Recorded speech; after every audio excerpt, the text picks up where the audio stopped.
হযরত ইমাম হুসাইন এইভাবে নিজের সাথীদের ঘরে নিয়ে মক্কা শরীফের দিকে রওনা দেবে। তার আগে মদিনার রওজাদার নবী পাকের কদমে একটু হাজিরা দেবে বলে যায়।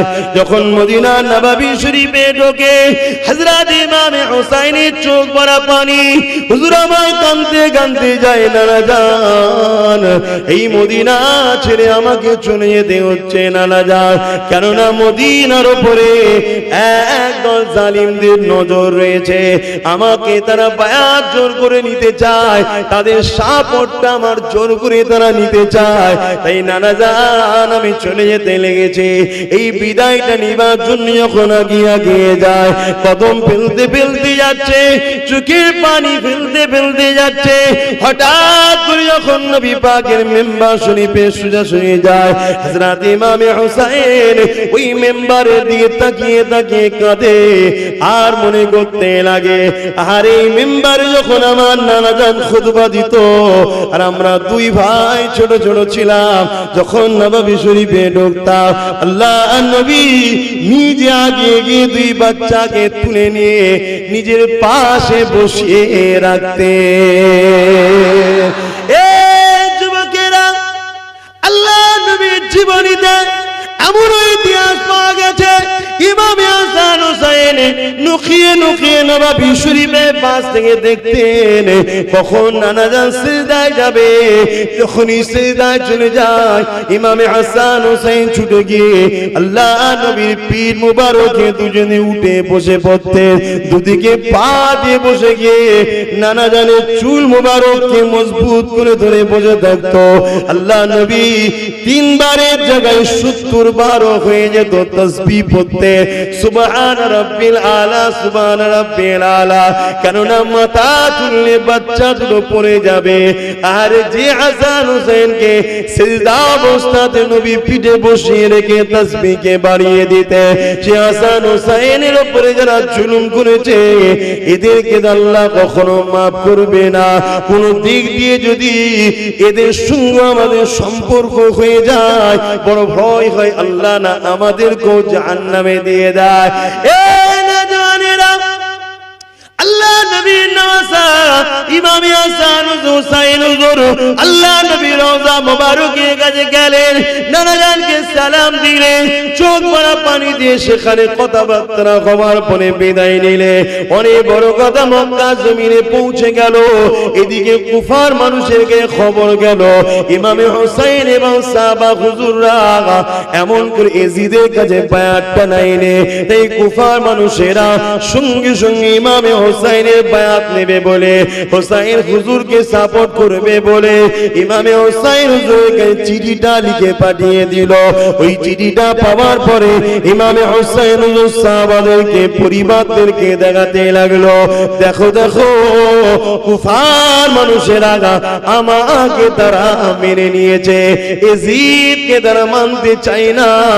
বড় দুঃখের সাথে বলতে হয় এই মুসলমানের মধ্যে থেকে একদল মুসলমান আজও আছে এই হুসাইনের গোলামকে দালাল বলেছে, আর একদল লোক রয়েছে এই হুসাইনের গোলামকে ভাই বলে মেনে নিয়েছে। সেদিনও ছিল, আজও আছে, মন খারাপ করার কিছু নেই।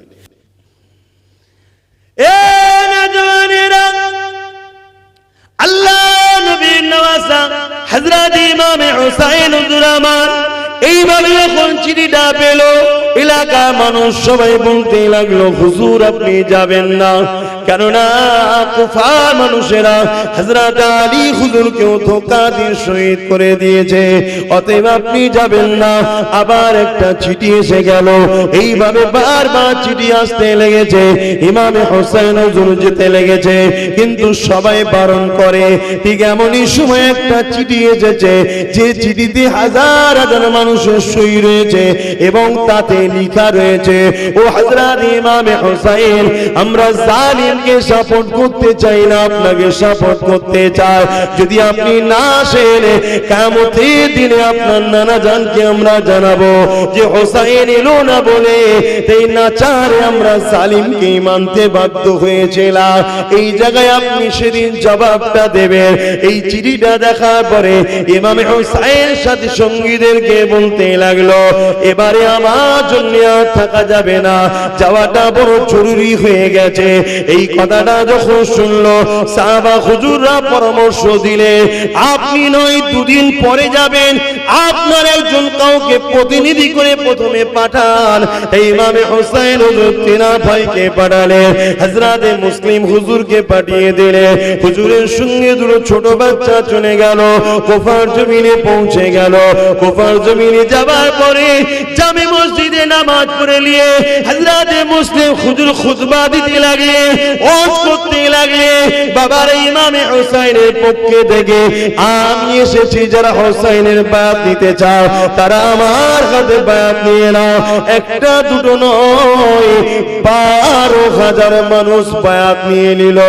এইভাবে হুজুর আমার দেখলেন পরিস্থিতিটা বড় ভালো, তাই চিঠি লিখে দিলেন, ও হযরত ইমামে হুসাইন, হুজুর পরিস্থিতি বড় ভালো, আপনি চলে আসে। চিঠি বহন করে রওনা হয়ে গেল। কিন্তু এই খবরটা ওদিকে আবার এজিদের কাছে চলে গেল। এজিদ দেখলো কুফার যে গভর্নর রয়েছে সে বড় নরম দিলের মানুষ, নবী বংশে সে বিয়াদবি করবে না। আল্লাহ নবী নওয়াজ হযরত ইমামে হুসাইন হুজুরকে আল্লাহ পাক কতটা ভালোবাসতেন। রাতের মধ্যে আছে ইমামে হাসান হুসাইন যখন রাত্রিরে কেঁদে উঠতেন, আর হযরতে খাতুনে জান্নাত নামাজের মধ্যে দাঁড়িয়ে থাকতেন, ওই সময় আল্লাহ পাক জিবরাইল সাল্লামকে পাঠিয়ে দিতেন, ও হযরতে জিবরাইল দুনিয়া জমিনে যান, আমার ফাতেমা আমার ইবাদতে দাঁড়িয়ে আছে, আর হাসান হোসেন কাঁদতে লেগেছে, ওই বাচ্চা দুটো কাঁদবে, আমি আল্লাহ আমার রহমতের দুনিয়ায় বড় জোশ মেরে ওঠে। এ জিবরাইল রে, যা দুনিয়া জমিনে গিয়ে আমার হাসান হোসেনকে দোলা দিয়ে খুন করিয়ে দে। সেই হাসান হোসেন হুজুরের কথা শুনে যারা খুশি হয়, এতটুকু ধারণা রাখতে পারো তোমাদের ঈমানটুকু আছে, জান্নাত যাওয়ার লাইনটা এখনো আছে, বলুন সুবহানাল্লাহ। আর হুজুরদের কথা শুনে যাদের ভালো লাগে না, এতটুকু জেনে রেখে দিও তোমার ঈমানটা গেছে। তুমি আমাদ হতে পারো, অনেক আমল করতে পারো, তুমি বরবাদ হয়ে গেছো।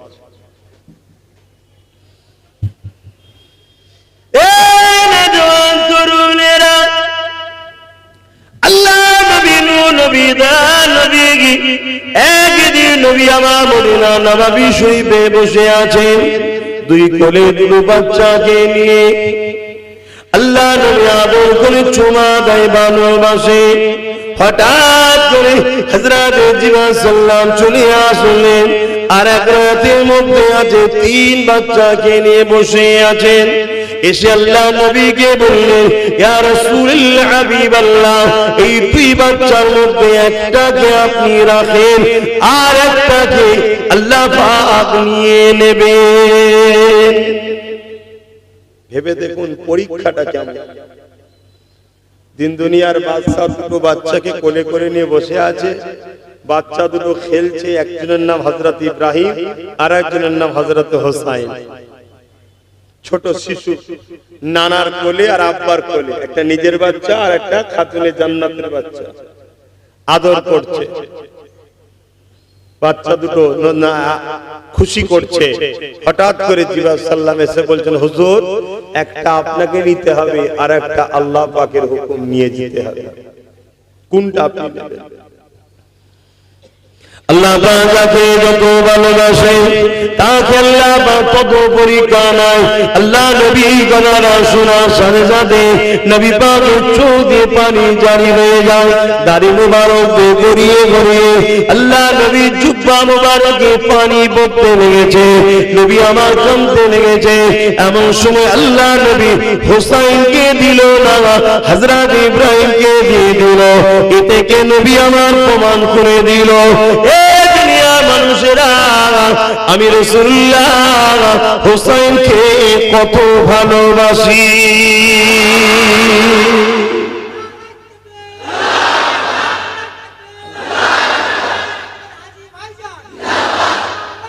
আল্লাহ কিন্তু রাসূলের জীবনীতে কোনোদিন হুসাইনের জন্য এই দোয়াটা রাসূল চাইনি যে আল্লাহ আমার হুসাইন যেন কারবালায় শহীদ না হয়, এই দোয়াটা কিন্তু কোনোদিন চাইনি। কেন? অথচ নবী আমার যা চেয়েছেন আল্লাহ পাক কখনো ফিরিয়ে দেননি। আল্লাহ নবী যখন যেটা চেয়েছেন আল্লাহ পাক দিয়ে দিয়েছেন। এমন আয়াত কোরআনের মধ্যে আছে নবী পাককে চাইতে হয়নি, নামাজের মধ্যে দাঁড়িয়ে দাঁড়িয়ে আসমানে দিয়ে বারবার তাকিয়েছে। আমার আল্লাহ পাক জিবরাইলকে পাঠিয়ে দিয়েছে, এ জিবরাইল দুনিয়ার জমিনে চলে যাও, আমার হাবিবকে যে জানিয়ে দাও আপনার তাকানো আল্লাহ পাকে বড় পছন্দ হয়েছে। আপনি বাকি যে দূরে কাত নামাজ আছে ওই নামাজটা কাবার দিকে মুখ করে আদায় করে নেন। আগে বাইতুল মুকাদ্দাসের দিকে ফিরে নামাজটা পড়তে ছিল। আল্লাহ নবী সঙ্গে সঙ্গে দূরে কাত নামাজটা কাবার দিকে ঘুরিয়ে আদায় করে নিল। নবী আমার চাইল না, শুধু মনের মধ্যে ইরাদা করেছে আল্লাহ পাক কাবাকে কিবলা বানিয়ে দিলেন। সেই নবী তো বললেই হতেন যে আল্লাহ আমার বাচ্চা হোসাইন যেন কারবালায় শহীদ না হয়। আর হোসাইনের তো মর্যাদার তো অভাব নেই, দুনিয়ায় জান্নাতের সার্টিফিকেট পেয়ে গেছে, যুবকদের সরদার হবে। তাহলে কি দরকার ছিল এত কষ্ট করা? নানার উম্মতদের ঘরে শিখিয়ে দিল, যতই কঠিন অবস্থায় এসুক না কেন রাসূলের দ্বীনের সঙ্গে কখনো গাদ্দারি করবে না, এটাই শিখিয়ে দিল। কিন্তু আজ আমরা তো বড় বড় মিছিল করি, বড় বড় মাহফিলও করি, যেখানে হোসাইনও হয়, সবই হচ্ছে, কিন্তু আমরা হোসাইন হুজুরের মূল যে লক্ষ্য, মূল যে মিশন, কারবালার যে মূল ইতিহাস, সেই কাজ থেকে আমরা কতটা অ্যাকসেপ্ট করতে পেরেছি, কতটা আমরা মেনে নিতে পেরেছি। আল্লাহ নবী যখন দুনিয়া থেকে চলে গেলেন, হযরত সিদ্দিক আকবর খলিফা হলেন, আবু বকর সিদ্দিক চলে যাওয়ার পর উমর ফারুক খলিফা হলেন, উমর ফারুক চলে যাওয়ার পর উসমান গনি খলিফা হলেন, উসমান গনি চলে যাওয়ার পর হযরত মাওলা আলী খলিফা হলেন। হুজুর চলে যাওয়ার পরে দুটো দল তৈরি হয়ে গেল, একটা হযরত মাবিয়া হুজুরকে চায়, হযরত হাসান হুজুরকে চায়। হযরত হাসান হুজুরও খলিফা ঘোষণা দিলেন, তাকে মাননেওয়ালারা, আর আরেক দল মাননেওয়ালারা হযরত মাবিয়া হুজুরকে খলিফা ঘোষণা দিলেন। ওই সময় হযরত হাসান হুজুর ভাবলেন যে একই নানার উম্মতের মধ্যে দুটো কখনো খলিফা হতে পারে না, এক নিয়ামের মধ্যে দুটো তরোয়াল যেমন রাখা সম্ভব নয়।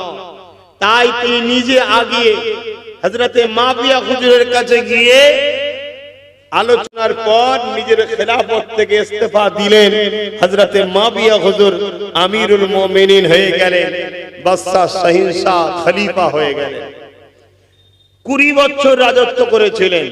20 বছরে কোনো দিনের জন্য হযরত মাবিয়া হুজুর হাসান হোসেন হুজুরের শানে গুস্তাগি করেন, বেয়াদবি করেন। কিন্তু হুজুর চলে যাবার পর হুজুরের ঘরে একটা জালিম বদমাই লম্পট শয়তান সন্তান তৈরি হয়েছিল, যার নাম হলো ইয়াজিদ। 61 হিজরিতে ইয়াজিদ ঘোষণা দিয়ে দিল যে আমি নিজে খলিফা। এবং শুধু ঘোষণা দিয়েছে তা নয়, রাসূলের যে নিয়ম সিস্টেম সব কিছুকে ব্রেক করে দিয়ে নিজের খেয়াল খুশি মতো লোককে অর্থ দিয়ে পয়সা দিয়ে কিনে বিভিন্ন জায়গাতে গভর্নরদের ঘরে কিনে নিজে খলিফা খেলাফতের দায়িত্বে বসে গেলেন। এইদিকে চিঠি এসে গেল মদিনা শরীফে, তখন ইমামে হোসাইন হুজুর আছে, হযরত হাসান হুজুর তখন ইন্তেকাল করেছে। একটু ইতিহাসটা বলি তবে বুঝতে পারবেন। কেন আজ কিছু মানুষ দুনিয়ার বুকে এখনো এজিদের পক্ষে আছে না নাই, একটু আওয়াজ দেবেন। সোশ্যাল মিডিয়ায় দেখবেন অনেক বক্তাও এখন অজ করতে করতে এজিদকে বাঁচাবার চেষ্টা করছে। এজিদকে রহমতুল্লাহ আলাইহি বলছে, রাদিয়াল্লাহু তাআলা বলে ফেলছে। আবার কেউ কেউ বলে এজিদ তো আর ডাইরেক্ট মারার কথা বলেনি, সৈন্যরা মেরে ফেলেছে। এখন হচ্ছে এজিদকে বাঁচাবার চেষ্টা করছে। তামাম পৃথিবীর সবাই যদি এক জায়গায় হয়ে যে বলে এজিদ আল্লাহর ওলি, সবাইকে আল্লাহ জাহান্নামে দিতে দেরি করবে না, তথাপিও এজিদকে বাঁচাতে কেউ পারবে না। এজিদ জাহান্নামে গেছে, যা ছিল আছে থাকবে। আপনাদের কারো আপত্তি আছে? এজন্য আপনাদের ইতিহাসটা জানতে হবে। হযরতে আলী হুজুর যখন খলিফা খেলাফতটা ছেড়ে দিলেন, মানুষের স্বার্থে, ইসলামের স্বার্থে, নানা দিনের স্বার্থে মাবিয়া হুজুর 20 বছর রাজত্ব করেছে, শাসন চালিয়েছে। কোন রকম ভাবে হাসান হোসাইনের সঙ্গে খারাপ ব্যবহার করেনি। চলে যাওয়ার সময় এজিদকে বারবার বলছে, খবরদার নবীর নামাজের সঙ্গে বিয়াদবি করো না। কিন্তু হতভাগা বেঈমান মাবিয়া হুজুর ইন্তেকালের পরে জোর করে খেলাফত দখল করলো। মদিনার মানুষেরা কিন্তু মেনে নিল না। কি করে মানবে বলেন? নবী সাহাবারা কি একজন মাতালকে কখনো লিডার বলে মানতে পারে? নবী সাহাবারা একজন দুর্নীতিবাজ লোককে কখনো লিডার বলে মানতে পারে? এজিদ ছিল সারাবি, এজিদ ছিল লম্পট, এজিদ রাজ দরবারে নারীদের ঘরে নিয়ে উলঙ্গ নাচ গান করত। এজিদ ছিল গরিবদের ঘরে লুটেরা, এজিদ ছিল পশুতে লড়াই করাতো। আজও অনেক মুসলমান আছে নিজেদের পশুতে লড়াই করে, খেলা দেখে। এগুলো এজিদের কাজ, শুধরে যাও। হোসাইন বলে চিৎকার দেবার কাজটা এজিদের হবে না। এই জন্য মদিনা সাহাবা হুজুররা এজিদের হাতে কেউ বায়াত হতে চাইল না। ওই সময় এজিদ দেখলো হোসাইনকে যদি বায়াতটা করতে পারি, অর্থাৎ আমার যদি সাপোর্ট করাতে পারি, তাহলে সবাইকে সহজে হয়ে যাবে। ঠিক না বেটি? মেন মাথা চলে এলে তো পুরো শরীরই চলে যাবে। তাই পাইগম এসে গেল, ইমামে হোসাইন হুজুরকে গভর্নর ডাক দিল। যাবার পরে খবর পেলেন যে এজিদ খলিফা দাবি করেছে, আপনাকে বায়াত নিতে বলেছে। ইমামে হোসাইন হুজুর বলেছিলেন, আমার নিতে কোনো আপত্তি ছিল না। মাবিয়া হুজুরের হাতে আমার ভাই নিজে খেলাফত ছেড়ে দিয়ে মাবিয়া হুজুরকে খেলাফত দিয়েছে। তাহলে আমি হোসাইন, আমার গদি, সাম্রাজ্য, রাজত্বর কোনো লোভ লালসা নাই। যদি থাকতো আমার ভাইও তাহলে মাবিয়া হুজুরকে ছাড়তো না। বুঝছেন তো নাকি? কিন্তু মাবিয়া হুজুর ছিলেন ভালো। এজিদ সারাফি, বদমাইশি, লম্পট, এমনকি মায়ের সঙ্গে বেটির সাথে বিবাহ পর্যন্ত এজিদ জায়েজ করে দিয়েছিল। আমার রাসূলের রিসালাতকে অস্বীকার করত, আমার নবীর দ্বীনের বিরুদ্ধে ছিল, গরিবদের উপরে লুট, অত্যাচার, মারপিট করে সর্বসময় বেড়াতো, মদ নারী নিয়ে ফুর্তিতে জিন্দেগি কাটাতো। এজন্য আমি হোসাইন তার হাতে হাত দিতে পারবো না। আর আমরা আজকে যারা হোসাইনি দাবি করি, আমরাও তাদেরকে সাপোর্ট করি যারা এই মেয়ে, মদ, জুয়া, শরাব নিয়ে ব্যস্ত, তাদেরকে সাপোর্ট করি। আচ্ছা, আমরা বলি আমরা হোসাইনি। বলতে বাপ ট্যাক্স লাগে না, বলো তোমার আল্লাহ যদি তোমাকে হোসাইনি বলে মেনে নেয় তো ভালো জিনিস। কিন্তু মনে রাখবেন, উত্তর দেবেন একটু মন খুলে। কেউ যদি নবীর হাতে বায়াত হয়ে সাহাবী হয়ে আর আবু জেহেলকে সাপোর্ট করে, সে কি সাহাবা থাকবে? আজ কেউ হোসাইনি দাবি করে আর সারাবি, বদমাইশ, লম্পট, কি বলে নারী দেহ পিপাসিত মানুষকে যদি সাপোর্ট করে, সে কি হোসাইনি থাকতে পারে? কখনো থাকবে না। অতএব অন্যায় করা আর অন্যায়কে সাপোর্ট করা একই, মনে রাখবেন। আল্লাহ নবীর নওয়াজাকে যখন এই কথাটা বললেন, এই কথাটাই জিদের কাছে পৌঁছে গেল যে ইমামে হোসেন আপনার দুর্নীতির বিরুদ্ধে আপনাকে কখনো সাপোর্ট করবে না। তখন এজিদ দেখলো ইমামে হোসেনকে জোর করে হলো বায়াত নিতে হবে, কেননা হোসেন যদি আমাকে না মানে একদিন হোসেনের দিকে তার নানা উম্মতেরা দাঁড়িয়ে যাবে, তাহলে আমার রাজগদিটা নিরাপদ নয়। আর হোসেনকে যদি মানিয়ে নেওয়া যায় তাহলে দ্বিতীয় কোনদিন আর এই জমিনের উপরে আমার বিরোধী করার কেউ থাকবে না। তাই চেষ্টা করব।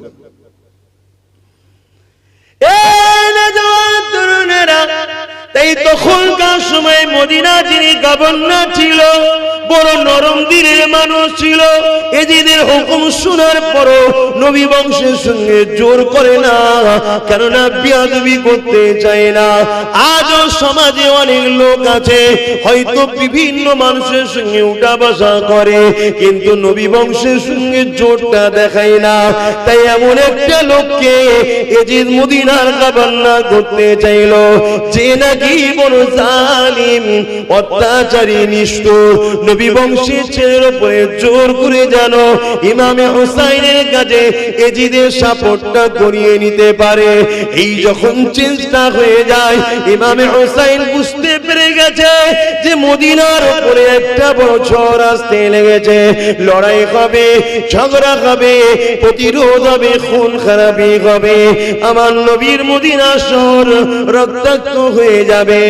ইমামে হোসেন এই জন্য মন স্থির করলো, আমি মদিনা ছেড়ে দিয়ে মক্কা জমিনে চলে যাব, কেননা মক্কা জমিনে হারাম শরীফ থাকার জন্য, আল্লাহর ঘর থাকার জন্য মক্কাতে লড়াই করা হারাম, মক্কাতে জুদাই হওয়াটা হারাম, মক্কাতে ঝগড়া করাটা হারাম, মক্কাতে ফিতনা করাটা হারাম। এই জন্য ইমামে হোসেন মক্কায় যাবার রওনা নিয়ত করলে নিজের আত্মীয় স্বজনদের সঙ্গে আলোচনা করে নিলে, কে আছো আমার সঙ্গে, মক্কা জমিনে যেতে চাও, তৈরি হয়ে যাও।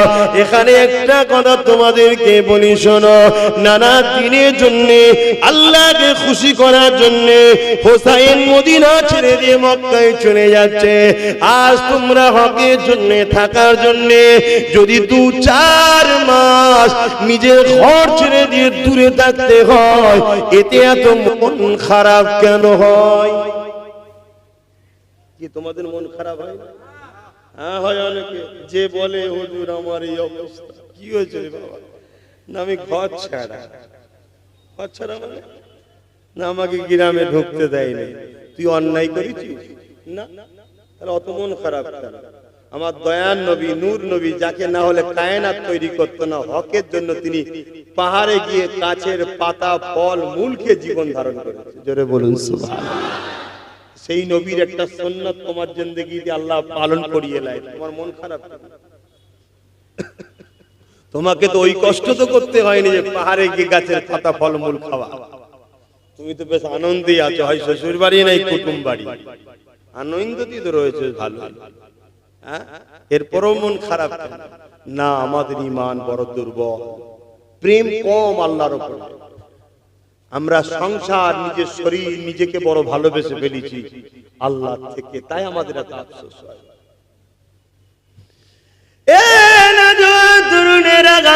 ভেবে দেখে যিনারা হাজী সাহেব রয়েছেন, আল্লাহ পাকের কাবা শরীফ তওয়াফ করেছে, মদিনা শরীফে গেছে, মদিনা শরীফে 8 দিন থাকতে হয়, 40 ওয়াক্ত নামাজ।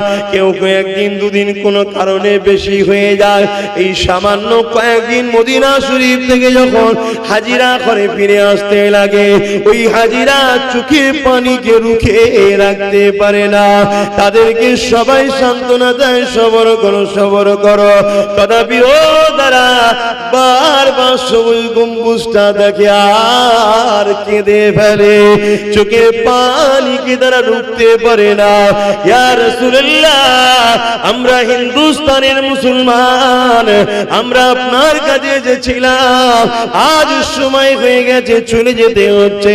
থাকার ইচ্ছা থাকলেও থাকতে পারবো না, কেননা রাষ্ট্রের আইনের সিস্টেম রয়েছে, আমাকে রাখবে না। ইয়া রাসূলুল্লাহ, আপনাকে ছেড়ে বিদায় নিতে বড় ব্যথা হয়, চোখের পানি ফেলে হাজিরা কাঁদে।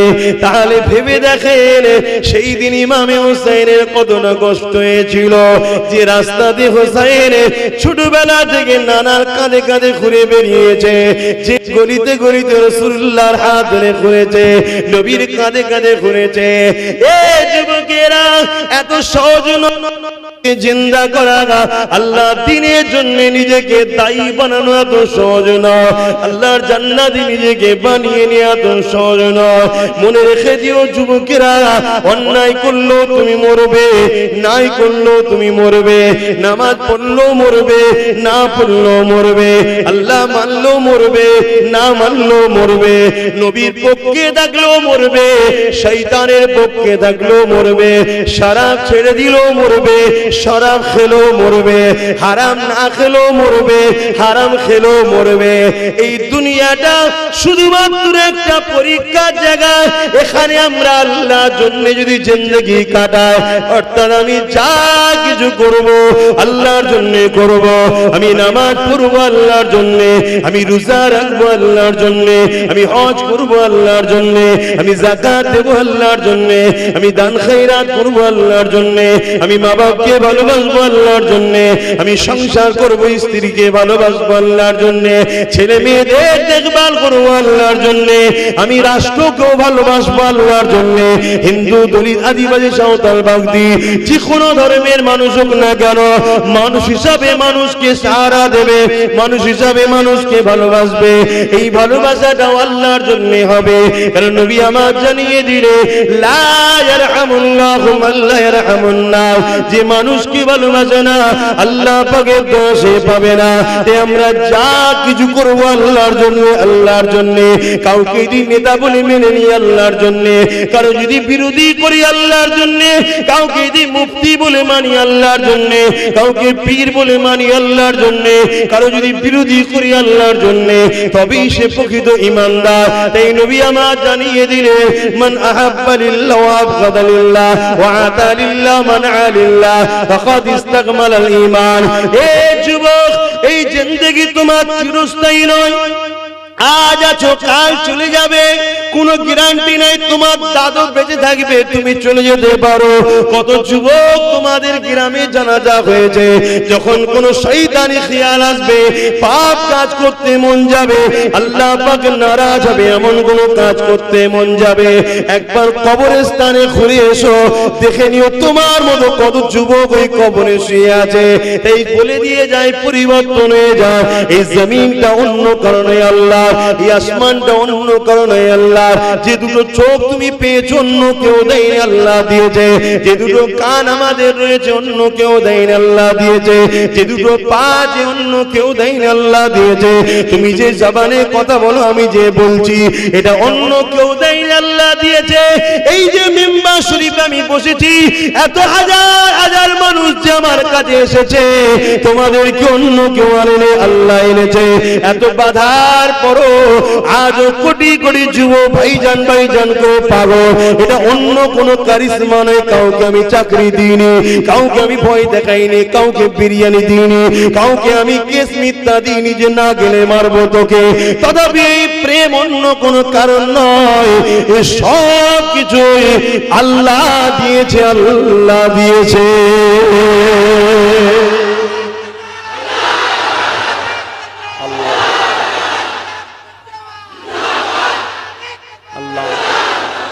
আমরা যা কিছু করব কার জন্য? জোরে বলো। হোসাইনের বিরুদ্ধে এজিদ এই জন্য লেগেছিল, হোসাইন আল্লাহর দিকে, এজিদ শয়তানের দিকে। আপনারা কোন দিকে থাকবেন? আল্লাহর দিকে না শয়তানের দিকে? কিন্তু মুখে তো বলি, থাকি তো কোন দিকে? তবে আলহামদুলিল্লাহ অনেক চেঞ্জ হচ্ছে, আলহামদুলিল্লাহ চেঞ্জ হচ্ছে না, হয়নি? অনেক চেঞ্জ হচ্ছে।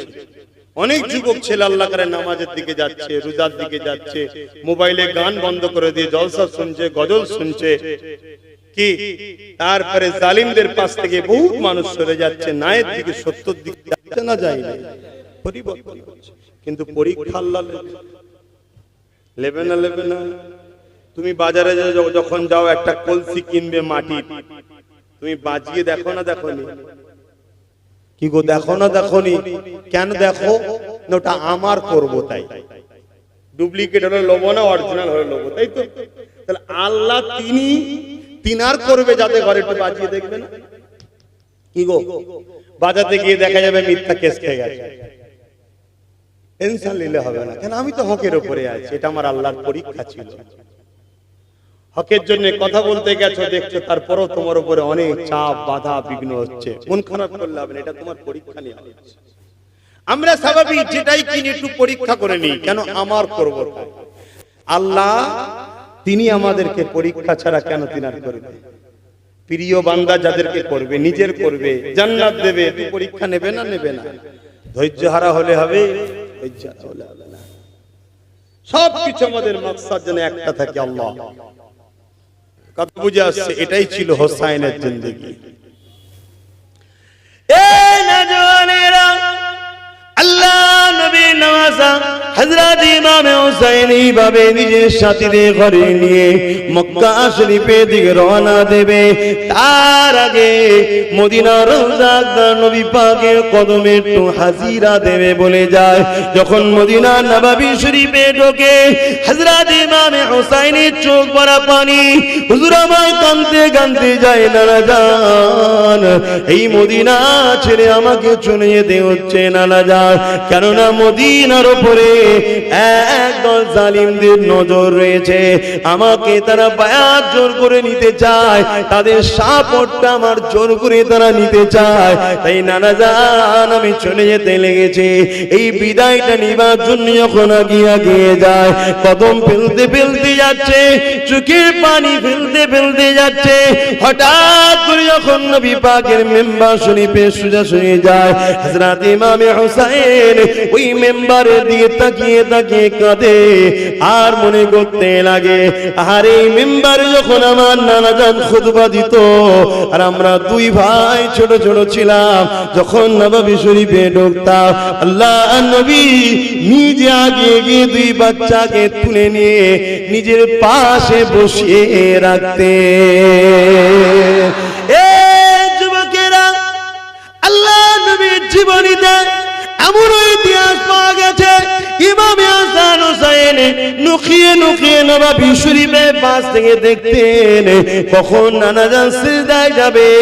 যখনই সিজদায় চলে যায়, ইমাম হাসান হুসাইন ছুটে গিয়ে আল্লাহ নবীর পীর মুবারকে দুজনে উঠে বসে পড়তেন, দুদিকে পা দিয়ে বসে গিয়ে নানা জানের চুল মুবারককে মজবুত করে ধরে বসে থাকতো। আল্লাহ নবী তিনবারের জায়গায় 70 বার হয়ে যেত তাসবিহ পড়তে, সুবহান রাব্বিল আলা, সুবহান রাব্বিল আলা। কেননা মাথা তুললে বাচ্চা দুটো পড়ে যাবে। আর যে হাসান হুসাইনকে সিজদা অবস্থাতে নবী পিঠে বসিয়ে রেখে তাসবিহকে বাড়িয়ে দিতে, সে হাসান হুসাইনের উপরে যারা জুলুম করেছে এদেরকে আল্লাহ কখনো মাফ করবে না।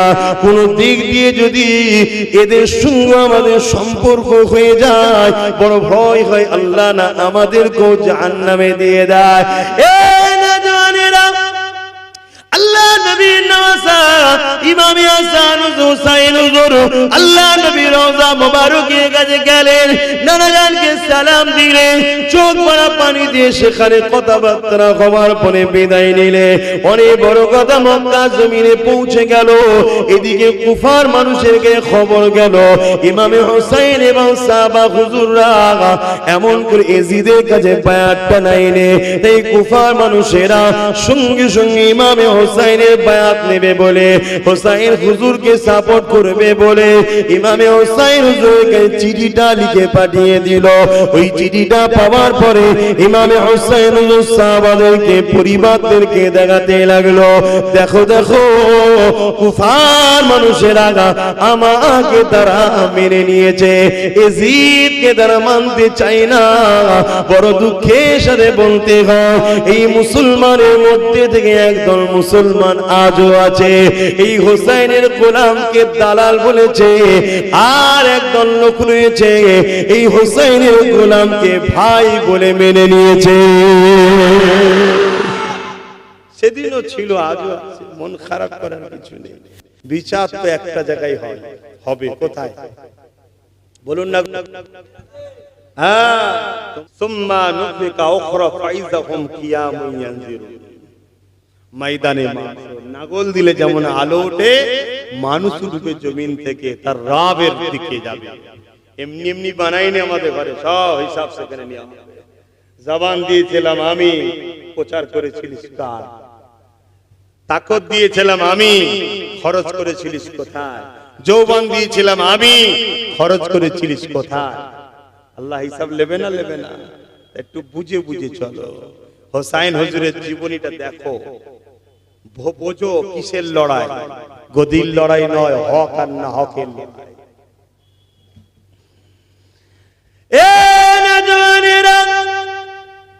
আল্লাহ নবীর নওয়াজা হযরত ইমাম হুসাইন হুজুর আমার এইভাবে যখন চিঠিটা পেল, এলাকার মানুষ সবাই বলতে লাগলো, হুজুর আপনি যাবেন না, কেননা কুফার মানুষেরা হযরত আলী হুজুরকেও ধোঁকা দিয়ে শহীদ করে দিয়েছে, অতএব আপনি যাবেন না। আবার একটা চিঠি এসে গেল, এইভাবে বারবার চিঠি আসতে লেগেছে, ইমামে হোসেন হুজুর যেতে লেগেছে, কিন্তু সবাই বারণ করে। ঠিক এমনই সময় একটা চিঠি এসেছে, যে চিঠিতে হাজার হাজার মানুষের সই রয়েছে এবং তাতে লেখা রয়েছে, ও হযরত ইমামে হোসেন, আমরা জালিমকে সাপোর্ট করতে চাই না, আপনাকে সাপোর্ট করতে চাই। যদি আপনি না আসেন, কিয়ামতের দিনে আপনার নানা জানকে আমরা জানাবো যে হোসেন এলো না বলে এই নাচারে আমরা জালিমকে মানতে বাধ্য হয়েছিলাম। এই জায়গায় আপনি সেদিন জবাবটা দেবেন। এই চিঠিটা দেখার পরে ইমামে হোসেন সাথে সঙ্গীদেরকে বলতে লাগলো, এবারে আমার জন্য আর থাকা যাবে না, যাওয়াটা বড় জরুরি হয়ে গেছে। এই কথাটা যখন শুনলো, সাহাবা হুজুররা পরামর্শ দিলে, আপনি নয় দুদিন পরে যাবেন, আপনার একজন কাউকে প্রতিনিধি করে প্রথমে পাঠান। এই ইমামে হোসেন হুজুর তিনা ভাইকে পাঠালেন, হযরতে মুসলিম হুজুরকে পাঠিয়ে দিলেন। হুজুরের সঙ্গে দুটো ছোট বাচ্চা চলে গেল, কুফার জমিনে পৌঁছে গেল। কুফার জমিনে যাবার পরে জামে মসজিদে নামাজ পড়ে নিয়ে হযরতে মুসলিম হুজুর খুতবা দিতে লাগলেন, ওয়াজ করতে লাগলেন, বাবার ইমামে হোসেনের পক্ষে থেকে আমি এসেছি, যারা হোসেনের বায়াত নিতে চাও তারা আমার হাতে বায়াত নিয়ে নাও। একটা দুটো নয়, 12,000 মানুষ বায়াত নিয়ে নিল। এইভাবে হুজুর আমার দেখলেন পরিস্থিতিটা বড় ভালো, তাই চিঠি লিখে দিলেন, ও হযরত ইমামে হোসেন, হুজুর পরিস্থিতি বড় ভালো, আপনি চলে আসে। চিঠি বহন করে রওনা হয়ে গেল, কিন্তু এই খবরটা ওদিকে আবার এজিদের কাছে চলে গেল। এজিদ দেখলো কুফার যে গভর্নর রয়েছে সে বড় নরম দিলের মানুষ, নবী বংশে শুয়ে বিয়াদবি করবে না। আজও আমাদের এলাকায় হয়, কোন জায়গার মুসলমানকে দেখা যাচ্ছে কোন একজন অফিসার আছে, হয়তো নিরপেক্ষর সাথে ভালোবেসে চলছে, অমনি দেখা যায় কিছু কিছু জালিম আছে, তখন এই পুলিশ অফিসারটাকে চেঞ্জ করতে, এটা বদমাইশকে বলে। বদমাইশ বলতে যাতে ওনাদের কথা মতো চলে, এ আজও করে, কথা বুঝছেন না? কাউকে টাইট দিবার জন্য এগুলো করে, এখনো চলছে। তো সেদিনও ইমামে হোসেন হুজুর দেখলেন যে আজকে পরিস্থিতিটা, কুফার যে গভর্নর সে বড় নরম দিলে, তাই তাকে সরিয়ে দিয়ে একজন কট্টর জালিমকে বসালো। অসুবিধা হচ্ছে নাকি তোমাদের? সে জালিম এসেই যেদিক দিয়ে ইমামে হোসাইন হুজুর ঢুকবে সেই দিক দিয়ে মুখ টুক ঢেকে ঢুকছে। কেন এত হুজুরের ফ্যান ফলোয়ার্স হয়ে গেছে, ভালোবাসার মানুষ, চাহানেওয়ালা মুরিদ। ও জানছে আমি যদি না ভেজ ধরে ঢুকতে পারবো না, ও পর্যন্ত বিপদ ঘটতে পারে। তাই ভেজ থেকে যখন ঢুকছে ঘোড়ার পিঠে, সবাই মনে করে হয়তো ইমাম হোসাইন হুজুরের কাফেলা আসছে, ইস্তেকবাল লিয়াচ্ছর বদমাইশ চুপ করে আছে। যখন গভর্নর অফিসে ঢুকে গেল, ছাতে গিয়ে বলছে আমি হোসাইন নয়, আমি এজিদের পক্ষ থেকে এসেছি, তোমাদের সময় আছে এখনো, এজিদকে মেনে নাও, না হয় তোমাদের বিরুদ্ধে কড়া ব্যবস্থা প্রশাসনিক ভাবে নেওয়া হবে। তখনই একটা বিশাল বিশৃঙ্খলা তৈরি হলো। ও বদমাইশ দেখলো এই বিশৃঙ্খলাতে আমার গভর্নর হাউসটা পর্যন্ত ভেঙে যাবে, এমন একটা অবস্থা, মানুষ খেপে গেছে। তখনও বললো ঠিক আছে, এক কাজ করো, প্রত্যেকটা গোত্র বা দলের 2-3 জন করে প্রতিনিধি আমার কাছে আসে, আলোচনা হলো। খুব ভালো করে শোনেন, আজও এরকম চলছে। প্রতিনিধি আসো, প্রতিনিধি গেল, তাদেরকে কি করলো, চাপ দিল। তারা বুঝতে চাইলো না, তখন কি করলো, তাদেরকে বন্দী পর্যন্ত করে ফেললো। পরিস্থিতি এত নিয়ন্ত্রণের বাইরে চলে গেল। তখন তাদেরকে বলতে লাগলো, তাদের মধ্যে থেকে কয়েকজনকে কতল করে দিল, শহীদ করে দিল। দিবার পরে গভর্নর অফিসের সামনে টাঙিয়ে রেখেছে, যেটা দেখে মানুষের মধ্যে একটা ভয় শুরু হয়ে গেল। এটাও আজকে চলছে, একদল মারছে, একদল ভিডিও করছে, দেখেন না? এটা উদ্দেশ্য কি? শুধুমাত্র ভয় সমাজে প্রতিষ্ঠিত করা, অন্য কিছু নয়। ভয় কখনো, আল্লাহকে যারা ভয় করে তারা অন্য কাউকে কখনো ভয় করতে পারে না, অসম্ভব। একটা হৃদয়ে দুটো জিনিস থাকতে পারে না। এই জায়গাতে ইমামে হোসাইন হুজুর এই দিকে রওনা দিয়েছে। এই পরিস্থিতি দেখে ইমাম মুসলিম হুজুর বড় চিন্তিত হয়ে উঠলেন যে কি হবে। হুজুরকে তো চিঠি দিয়ে ফেললাম, হুজুর তো রওনা দিয়েছে।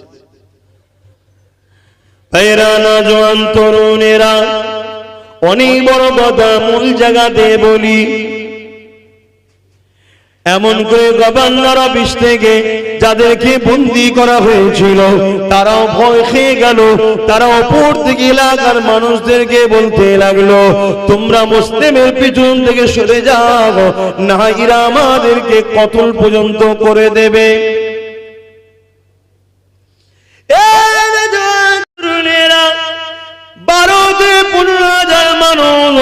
এমনকি একটা সময় 30,000 মতো লোক ইমাম মুসলিম হুজুরের হাতে বায়াত নিয়েছিলেন।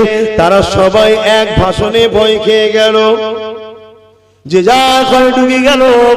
ইমামে মুসলিম হুজুর যেটু সারা পাবে, কারো বাড়িতে যে থাকবে, থাকতে পর্যন্ত দিল না। এই যুবকেরা কুফার জামে মসজিদে হুজুর আমার নামাজ পড়তে এলেন জুম্মার দিনে। এমন করে দেখা যায় ওনার পিছনে কেউ আর নাই। দুটো ছেলেকে নিয়ে হুজুর আমার ফজরের নামাজ আদায়টা করে নিলে। হুজুর আমার বুঝতে পেরে যে দুটো ছেলেকে আল্লাহ নবীর একজন বয়স্ক সাহাবী ছিলেন, তিনার বাড়িতে লুকিয়ে রেখে নিজে আর এক জায়গাতে গা ঢাকা দিলে। এ যুবকেরা হুজুর আমার ভাবতে লেগেছে আমরা শহীদ হয়ে যাব, কোনো অসুবিধে না। ইমামে হোসাইন হুজুরকে চিঠি দিয়ে দেওয়া হয়েছে, হুজুর যদি চলে আসে কি না মুসিবত হয়ে যাবে। সেই দিনও মুনাফিকি করেছে কিন্তু মুসলমানরা। আজও কিছু মুসলমান আছে মুনাফিকি করে, আমরা বুঝি। তারপরেও হকের জন্য আমাদের ঘরে কথা বলতে হয়, চলতে হয়, আগাতে হয়।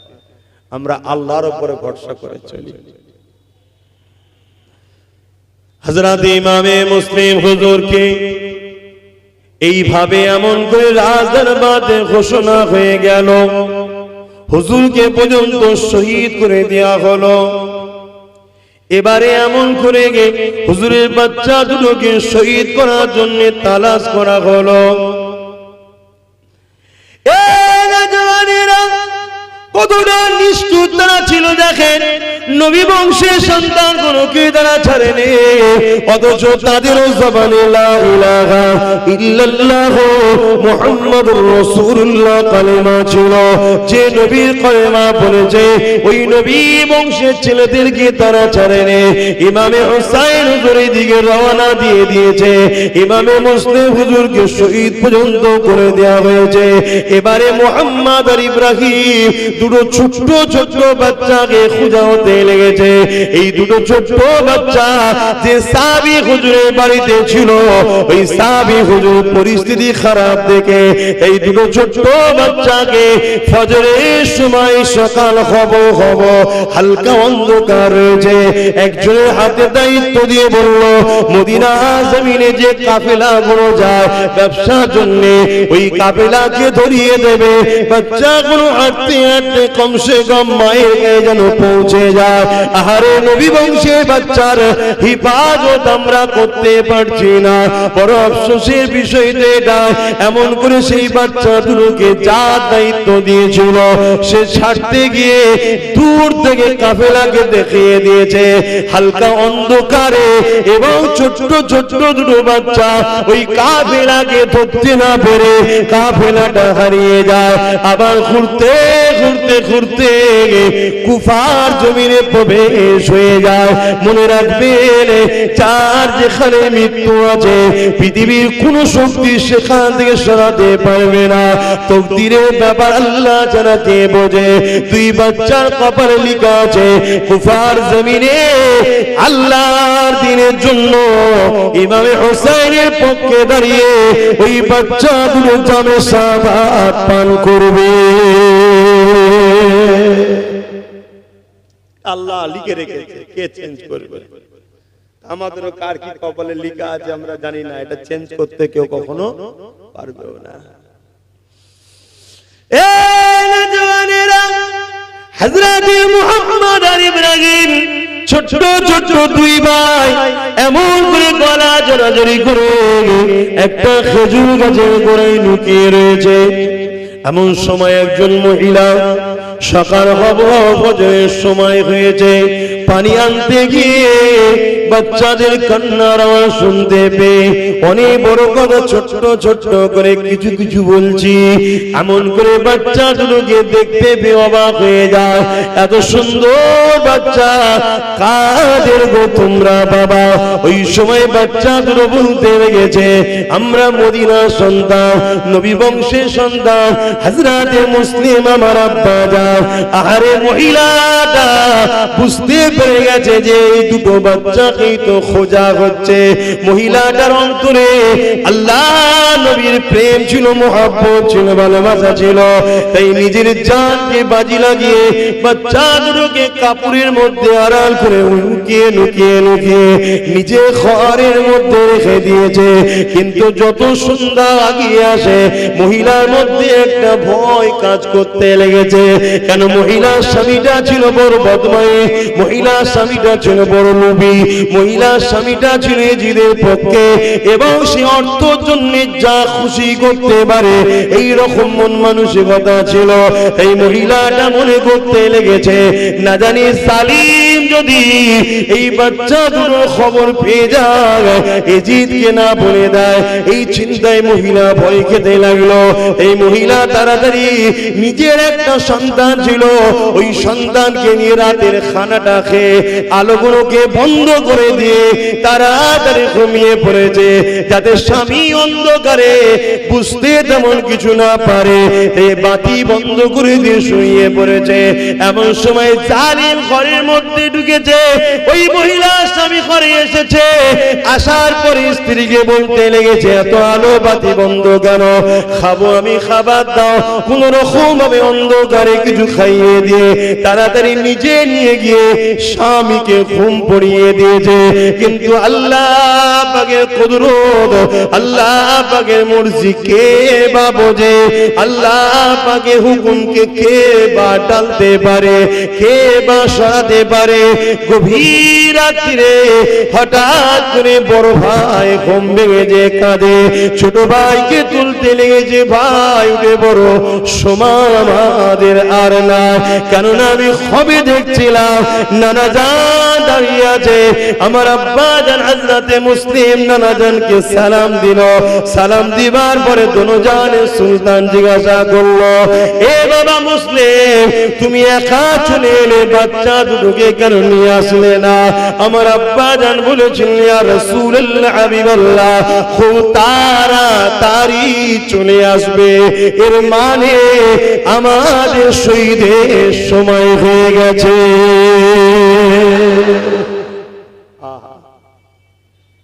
আল্লাহু আকবার।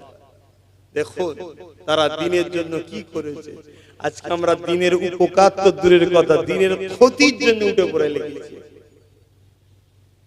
আজকের ফেরাউন, আজকের দাজ্জাল, আজকের কি বলে এজিদকে আমরা সাপোর্ট করে যারা পাওয়ারের জোরে আমার মসজিদ আমার মাদ্রাসাকে সন্ত্রাসের আখড়া বলছে, বলে না বলে না, আমার দিনকে মিটাবার চেষ্টা করছে না করে না, আমার বোরখার বিরুদ্ধে বলে না বলে না, তাদেরকে তো আমরাই শাবাশি দিয়েছি, দিনকে শেষ করছি আমরা।